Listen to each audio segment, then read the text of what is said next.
Hello दोस्तों, आपका हमारे चैनल पर स्वागत है। कहानी शुरू करने से पहले प्लीज हमारे चैनल को सब्सक्राइब कर लें और बेल आइकन दबाना ना भूलें, क्योंकि हम लाते रहेंगे आपके लिए हर बार एक नई मजेदार कहानी। तो चलिए कहानी शुरू करते हैं। बहुत समय पहले की बात है। किसी गांव में पिंकी अपनी माँ सोनम और पिता लाल सिंह के साथ हंसी खुशी से रहती थी। लाल सिंह एक गरीब किसान था। गर्मियों की छुट्टियां चल रही थी।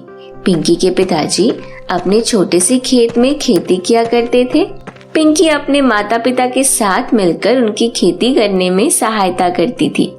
पिंकी को पढ़ना लिखना बहुत पसंद था।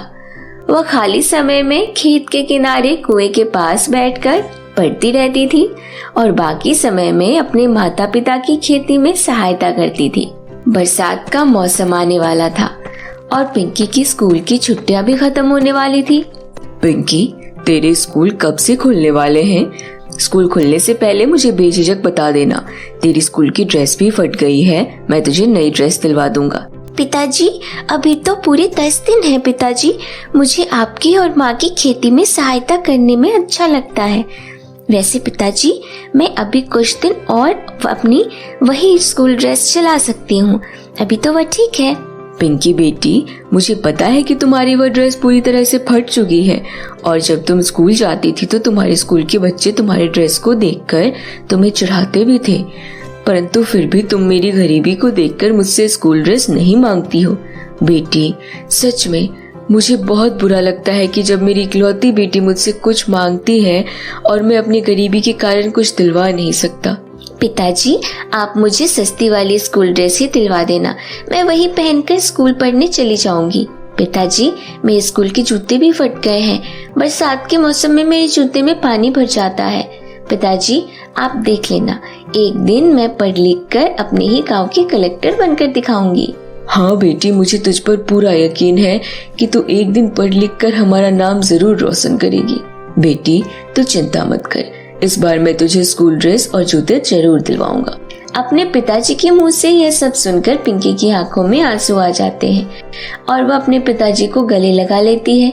पिंकी और लाल सिंह ने पूरे खेत में खाद छिड़क दी और फिर बाजार की ओर स्कूल ड्रेस खरीदने निकल गए। भैया, जरा मेरी बेटी के साइज की स्कूल ड्रेस और जूते कितने के आएंगे?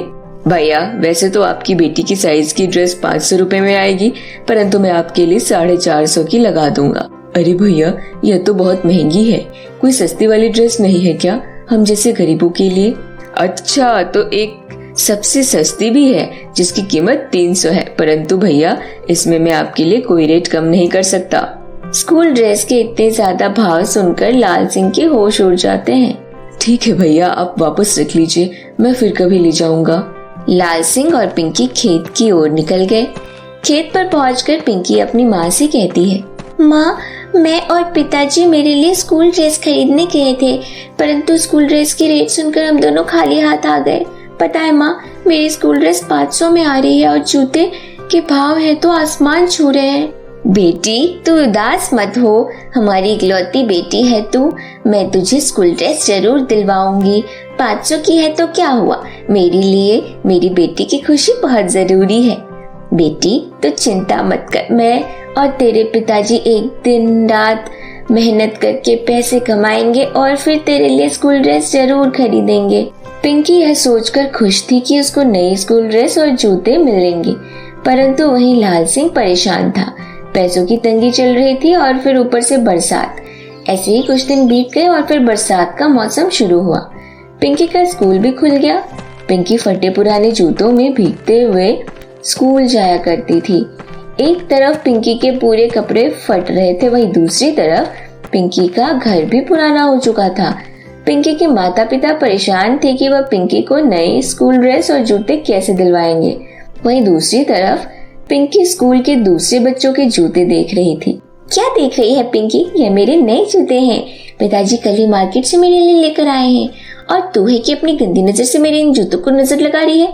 चुपचाप यहाँ से चली जा, नहीं तो तेरी खैर नहीं। देखो देखो, इसकी खुद की ड्रेस तो इतनी फट रही है और ये दूसरों के जूतों को नजर लगा रही है।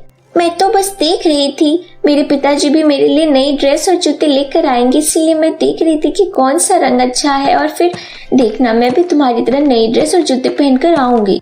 ये गरीब 5 साल से वही ड्रेस पहनकर आ रही है और हर साल कहती है कि नई ड्रेस लेकर आऊंगी। आज तक इसके गरीब माता पिता ने इसको नई ड्रेस नहीं दिलवाई। हाँ गीता तो सही कह रही है। और यह देख, इसकी यूनिफॉर्म में तो छेद है। ऐसा लगता है मानो एक छेद हवा अंदर जाने के लिए और दूसरा छेद हवा बाहर आने के लिए है। पिंकी की इतनी बेइज्जती सुन पिंकी की पूरी क्लास हंसने लगती है। पिंकी को बहुत बुरा लगता है, परंतु वह फिर भी किसी से कुछ नहीं कहती। छुट्टी होने पर पिंकी अपनी फटी हुई ड्रेस और जूतों में घर की ओर आने लगी। पिंकी चलते चलते अपनी ड्रेस के बारे में सोच रही थी। रोते रोते अपने खेत में पहुंच जाती है और कुएं के पास बैठकर रोने लगती है। हे भगवान, हम गरीबों ने आपका क्या बिगाड़ा है जो आप हमारे ऊपर इतना अत्याचार करते हो। मेरे पिताजी दिन रात इस खेत में मेहनत करते हैं, परंतु फिर भी हमें हमारी मेहनत के अनुसार फसल का दाम नहीं मिलता। मेरी स्कूल ड्रेस और जूते पूरी तरह से फट गए हैं। पिताजी ने भी मुझे स्कूल ड्रेस और जूते दिलवाने के लिए हाँ कर दिया, परंतु फिर भी लोग हम गरीबों को जीने नहीं देते। पिंकी इतना कहकर जोर जोर से रो रही थी कि तभी पिंकी के पीछे के कुएं से रोशनी निकलती है और कुआं कहता है, क्या हुआ पिंकी बेटी, तुम इतनी जोर जोर से क्यों रो रही हो? मैंने तुम्हें बचपन से ही खेत में खेलता हुआ देखा है, परंतु आज तक रोता हुआ नहीं देखा। और आज तुम रो क्यों रही हो, मुझे बताओ। मुझे तुम्हारी आंखों में आंसू अच्छे नहीं लग रहे। जो लड़की कभी किसी का बुरा नहीं चाहती, भगवान उसकी आंखों में आंसू कैसे देख सकता है? पिंकी, मुझे बताओ, हो सकता है मैं तुम्हारी कुछ सहायता कर सकूं। कुएं जी, अब आप ही बताओ, इसमें मेरी क्या गलती थी जो मैंने गीता के नए जूते देख लिए। वो कहती है कि उसके जैसे जूते हम गरीबों के लिए नहीं होते। इतना कहकर पिंकी रोते रोते कुएं को सारी बात बता देती है। पिंकी, अब तुम घबराओ मत, तुम्हारी सभी इच्छाएं पूरी करना मेरी जिम्मेदारी हो गई है। यह लो, यह जादुई नेकलेस और सैंडल है। तुम इन सैंडल को पहनकर कुछ भी मांग सकती हो और जादुई नेकलेस को पहनकर किसी दूसरे की कोई भी इच्छा पूरी कर सकती हो। परंतु याद रहे, तुम इस नेकलेस से अपने लिए कुछ भी नहीं मांग सकती हो।